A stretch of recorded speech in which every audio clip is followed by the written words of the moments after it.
Good morning, televiewers of Maitre Prime Television, and a happy week start from us at this platform. Of course, it's your favorite bilingual program, The Brief, which is always dedicated to the review of striking headlines in the papers. On today's edition of the program, the newspapers are focusing on the alarm raised by bishops of Cameroon. They were speaking in a Bolova recently during a meeting that they held for over a week, raising the alarm on the high cost of living in the country. We shall tell you more in this edition of the program on what the bishop said regarding the rising cost of living in the country, as well as the Anglophone crisis in the northwest and southwest regions of Cameroon, the solutions that is needed to bring to an end the conflict. And also, still talking about the conflict, the reconstruction of the northwest and southwest regions of Cameroon came on the spotlight in Boya, southwest region of the country, as the new national coordinator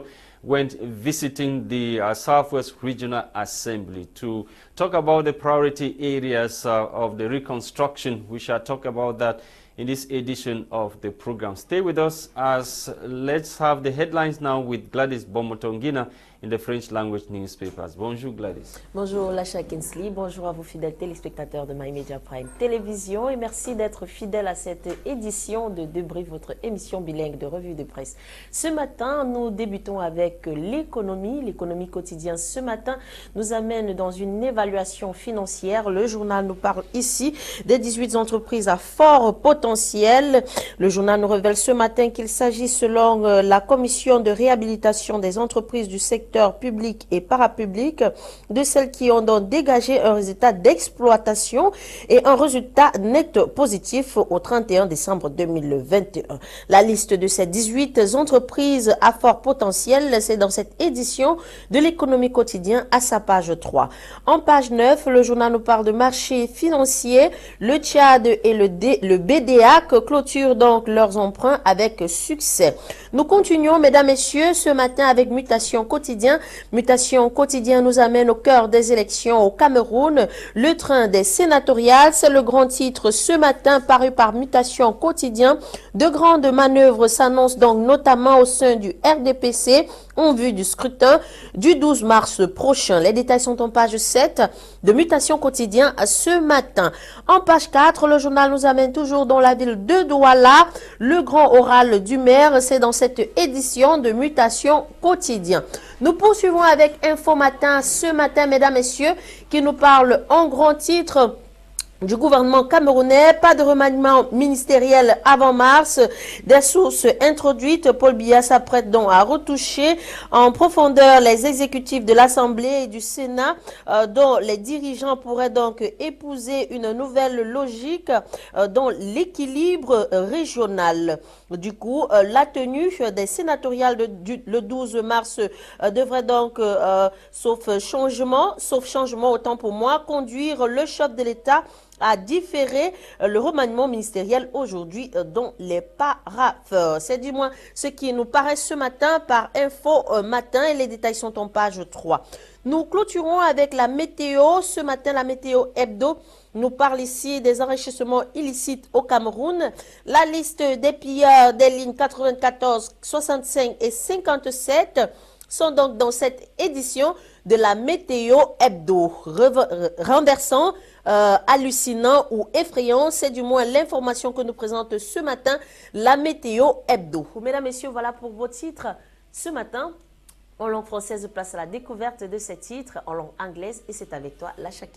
Thank you, Gwladys Bomotonguina. Let's kickstart this morning with the Lone English Daily, The Guardian Post newspaper. The Guardian Post is focusing this morning on the 46th annual seminar in Bolova of bishops of Cameroon. Bishops, according to the paper, raise alarm over what the paper terms suffocating cost of living. And the paper tells us further that bishops of the Roman Catholic Church in Cameroon have raised an alarm over what they say is a suffocating hike of prices of basic commodities and a corresponding increase in cost of living in the country, which is further plunged, or which has further plunged the already poor citizens to more misery. They raised the worries of the disturbing socio-economic situation. Saturday, January 14, 2022, that was, or 2023, that was in Ebolova South region of the country. And as I told you, that was at the close of the 46th annual seminar of bishops, which held in Ebolova in the South region of Cameroon. The week-long conference held under the theme, the challenges of proclaiming the gospel today according to the apostolic constitution, predicate evangelium. It was also attended by bishops from neighboring Gabon and Equatorial Guinea.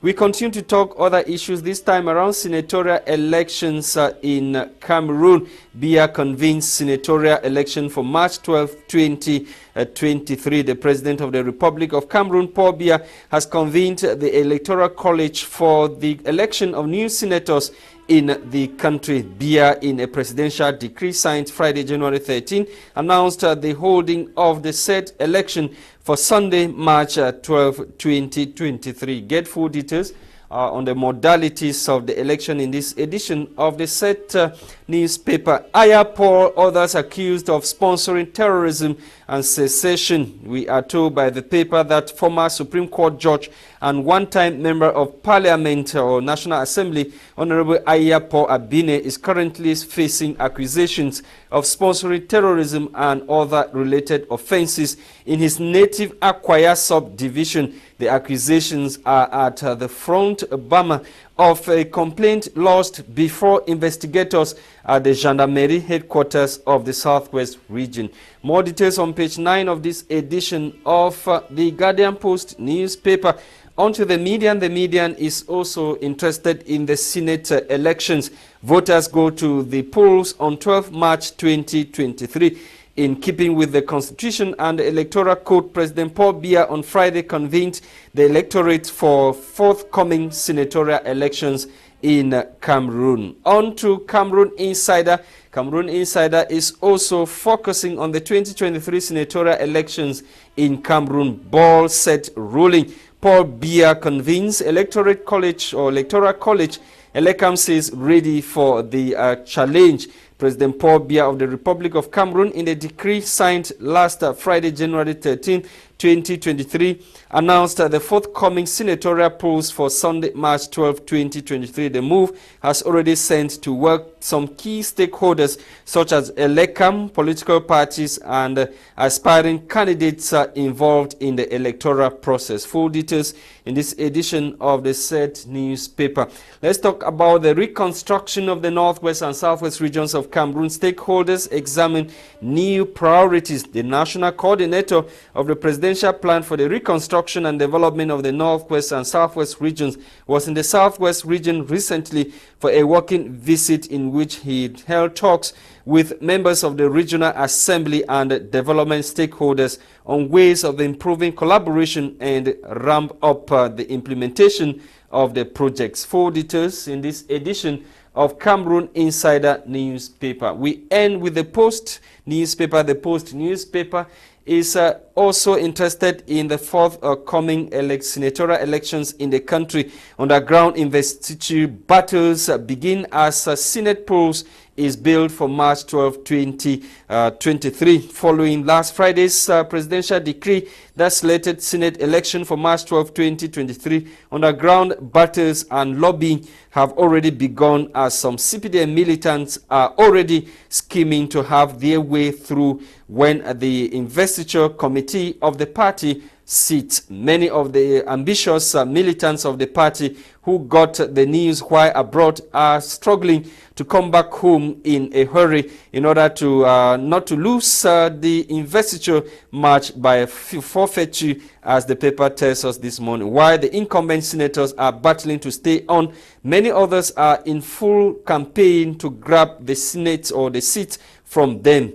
Get full details in this edition of the Posted newspaper that you can find this morning. Let's talk reconstruction of the Northwest and Southwest region. We are told by the paper that the reconstruction of the Northwest and Southwest is amongst government's top priorities in the next 10 years. Those were the words of the national coordinator who was in the Southwest region of the country to meet with development stakeholders as well as the Southwest Regional Assembly. Thank you for watching, televiewers on My Media Prime Television. We are back in the studio to continue with our discussion this morning. We are going straight to talk on some of these major headlines as captured by newspapers. Our resource person is already joining us this morning. Alex Ndive, who is a lawyer, is joining us this morning on the line to UK. Alex, Maitre Alex Ndive, welcome to the program. Because you have been breaking up the sound. I understand the picture, the image is good. So if you can hear me, let me know. Good morning and welcome. We can hear you. Yes. five on five. Okay, good morning. Good morning, Mr. Lasha. Good morning, Gwladys. Good morning to your entire team. Good morning to the beautiful people of the Cameroon. I heard one of the headlines we were talking about reconstruction. You cannot reconstruct something that was not existing. I don't know if they want to construct Wagarum, Tico International Airport, Cameroon Bank, and all the other things that they have failed or destroyed in former British Cameroon. Once more, good day to the beautiful people of the Cameroon. President Paul Biya has convened the Electoral College for March 12, 2023. Senate elections will be holding in Cameroon.